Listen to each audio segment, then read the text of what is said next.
Hi guys, welcome back to my channel. Today I'm going to show you how you can write grid scenes.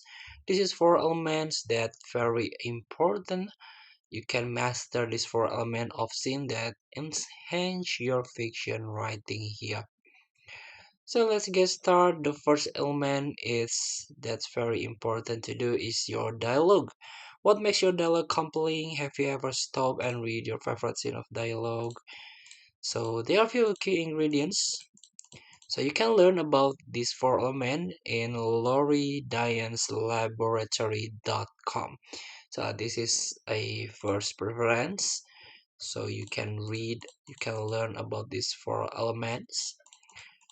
As you can see, the dialogues are often games of power, persuasion, and coercion. So we use our words to enforce norms in society.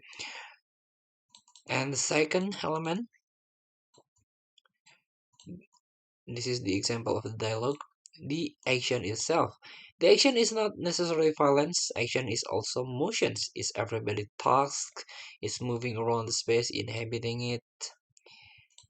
And action and dialogue works together in bits. So the dialogue is an example above is an okay start, but when we only have the words, we are missing so much more of the live experience of these two characters. Dialogue and action have beats and melody just like a music. And then this is the example, another example. This is very good preferences. Element 3 is world building. So its world building is like a environmental settings your character are in. What time history does your story take place? What is level of technology? Are the characters indoors, outdoors? What kind of things they create of their walls? And so on.